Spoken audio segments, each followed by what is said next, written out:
Ազգային ժողովը մարտի 26-ին շարունակել է հերթական քառօրյա նիստի աշխատանքը։ Նիստը մեկնարկել է Սահմանադրական դատարանի նորընտիր դատավոր Վլադիմիր Վարդանյանի երդման արարողությամբ։ Նիստը շարունակվել է տեղեկատվական համակարգերի կարգավորման հանձնաժողովի նախագահի եւ հանձնաժողովի անդամների ընտրության հարցի քննարկմամբ։ Կառավարությունը նախագահի թափուր պաշտոնի համար առաջադրել էր Ներսես Երիցյանի թեկնածությունը, իսկ հանձնաժողովի առաջին կազմի 3 տարի պաշտոնավարման ժամկետով անդամի պաշտոնում առաջադրել է Սրբուհի Հակոբյանի թեկնածությունը։ Վերջինիս ներկայացրել է բարձր տեխնոլոգիական արդյունաբերության նախարար Մխիթար Հայրապետյանը։ Խորհրդարանում քննարկվում է նաև հանձնաժողովի առաջին կազմի 4 տարի պաշտոնավարման ժամկետով անդամի պաշտոնում առաջադրված Նաիրի Ադամյանի թեկնածությունը։ Պատգամավորները քննարկել են նաև կոռուպցիայի կանխարգելման հանձնաժողովի անդամի ընտրության հարցը։ Մրցութային խորհրդի որոշմամբ թափուր պաշտոնում առաջադրվել է Եփրեմ Կարապետյանի թեկնածությունը։ Ազգային ժողովի նախագահ Ալեն Սիմոնյանն էլ խորհրդարանի ամբիոնից ելույթում դիմելով ընդդիմությանը հայտարարել է, որ վերջիններիս բարձրացրած մի շարք հարցերի պատասխանները նախկինում արդեն տրվել են եւ կոչ արել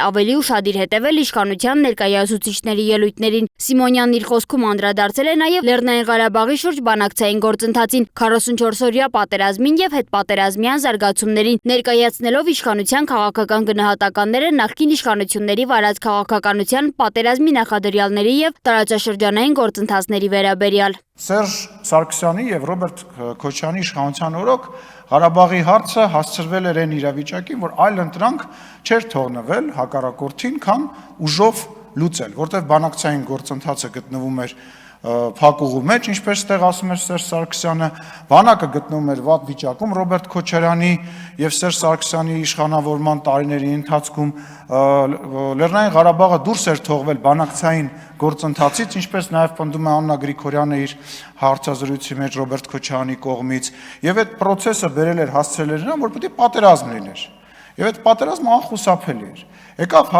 2020 թվականը եւ ինչի եղավ այդ պատերազմը։ Պատերազմը եղավ մեծ աշխարհաքաղաքական լուծումներ տալու համար, նես չէր, որ, չգիտեմ, Նիկոլ Փաշինյանը ավելի մի քիչ, չգիտեմ, բարձրահասակ էր, ավելի ցածրահասակ էր, լավն էր, վատն էր, մեծ պլան գոյություն ուներ։ Պլանը հետեւյալն էր, որ պետք է Ուկրաինայում պատերազմ լիներ, այս տարածաշրջանը պետք էր կիսել։ Ու այդ ժամանակ, չգիտեմ, Սերժ Սարգսյանն, Ռոբերտ Քոչարյանը ըլներ կամ որևիցե մեկ այլն էր 90% հավանականությամբ դա լինելու էր։ Ազգային ժողովի նախագահի խոսքով պատերազմը եղել է անխուսափելի, իսկ դրա հիմքը դրվել էր ավելի վաղ բանակցային փակուղու, բանակի վիճակի եւ արտաքին քաղաքական զարգացումների պայմաններում։ Ազգային ժողովի նախագահի տեղակալ Ռուբեն Ռուբինյանը խորհրդարանում անդրադարձել է ընդդիմադիր падգամավոր Քրիստինե Վարդանյանի ելույթին, հայտարարելով, որ Արարատի եւ հայկական ինքնության շուրջ հնչող գնահատականները չեն կարող անջատվել պատմական եւ քաղաքական իրողություններից։ Երբ որ Տիկին Վարդանյանը այս ամբիոնից ասեց, որ Արարատը մեր ինքնությունն է, ես կարծում եմ ինքը խփեց ուղիղ նշանակետին, որովհետև ես ուզում եմ բոլորին հիշեցնել, որ Արարատը Հայաստանի տարածքում էր մինչև այն կետը, երբ որ Դաշնակցության իշխանության օրոք այն կորսվեց։ 1918 թվականին, երբ որ հիմնադրվեց առաջին հանրապետությունը, Արարատը Սուրմալուի գավառի շրջանակներում, ինչպես նաև Կարսը Հայաստանի տարածքում էին։ Երբ որ Դաշնակցությունը ավարտեց իր առաքելությունը, Արարատը եւ ամբողջ Սուրմալուի գավառը եւ Կարսը այլևս Հայաստանի տարածքում չեն։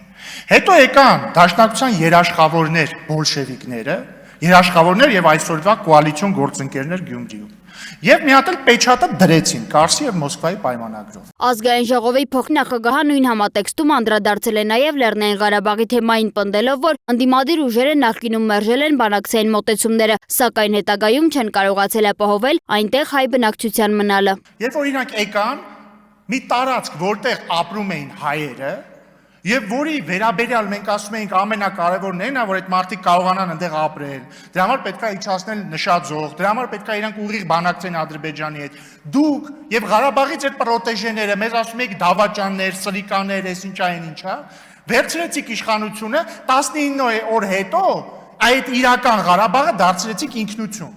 Դաշնակցության ամբողջ գործունեությունը մի անվերջանալի շղթա է։ Իրական բաները դարձնել ինքնություն, հետո լացել, կենացներ խմել, հայդատ անել, փող հավաքել,